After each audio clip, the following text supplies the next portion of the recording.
talk you through some things about the lesson for today. So this lesson is going to be for Thursday, April 9th, if you are in 5th period.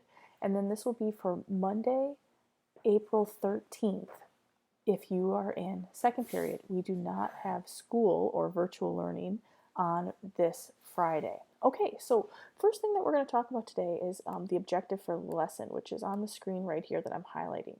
So what I want you to do today is to analyze sources, and I want you to reflect upon this information to determine if sources are credible. So what do I mean by credible? What I mean is a source, is something that you've read online, is something that you are seeing online, a valuable true piece of information. That's what credible means. Is it something that should be believed? So we're going to be thinking about facts as they relate to the current epidemic or pandemic, the coronavirus. So first things first, you're going to watch this video of me today explaining the lesson. And then you are going to click on this link here, which is an interview about the infodemic related to the coronavirus. So infodemic is a made-up word. It's not a real word that puts together the word epidemic, which is a widespread disease, and the word information. So it's an information problem in that it's widespread fake information or widespread diseased information. That's what infodemic is supposed to mean. So this is what the article looks like. You're going to click on this play button and it's going to be 6 minutes long.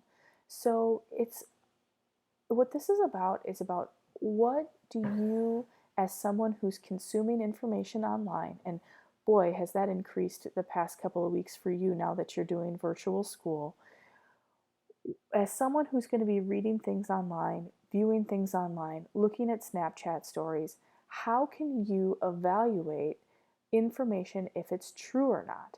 So they're going to be talking about sources. They're going to be talking about the epidemics in lies and why people create lies about problems in the world.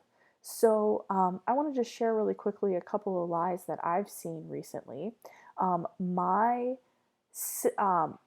aunt posted this on Facebook. I just switched screens. So my aunt posted this on Facebook. Alert! Don't take Motrin or aspirin with coronavirus infection. Use Tylenol. Motrin may worsen the pathogenesis of the coronavirus. We see this with other viral infections, and that's why we don't give aspirin after chickenpox.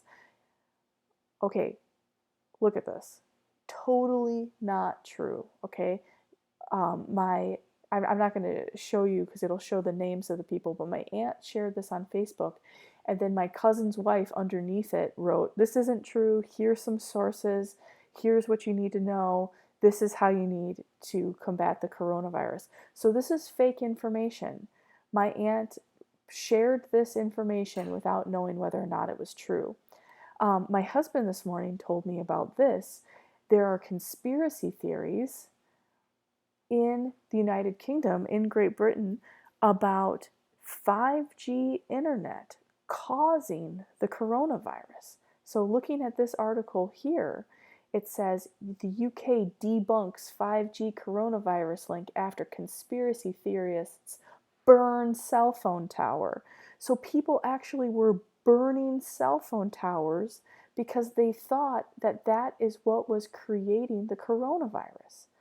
So it says here that researchers were blaming Russia for the campaign that was stoking concerns about the safety of 5G technologies. So people were trying to make people believe this, even though it's totally untrue. So those are two things that I've heard about the coronavirus that are just untrue.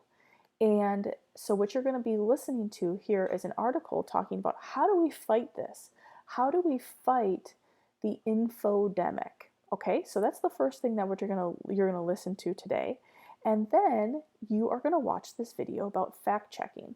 This is a crash course video. I'm sure a lot of you have watched Crash Course before. This is John Green going to be talking about fact checking. The biggest things that I want you to learn from this video and this article is this right here. Number one, do not repeat the lies. It only makes them stronger. And number two, ask yourself 3 things when confronted with suspicious information. Who is behind the information? What is the evidence for their claims? And what do other sources say about this organization and their claims? So this is going to make more sense after you watch this video and listen to this article. But these are the things that I want you to take away today. All right, so after you listen to this interview, after you watch this video about fact checking, what I want you to do is click on this Google survey, and you're going to fill in these 4 quick things. The number 1 thing is, what is a lie you've heard about the coronavirus? Before we left school, this was something that I talked about with my other classes. Some of the lies that they heard were that if you smoked weed, the coronavirus went away. Another lie that someone said they saw on Snapchat story was that snakes were spreading the coronavirus. They said they saw that on Snapchat. So what's a lie you've heard about the coronavirus? And then there are 3 other questions that I want you to answer. And then just click submit and you are done for the day. Please let me know if you have any questions, and I hope you have a really good one. Bye, everybody.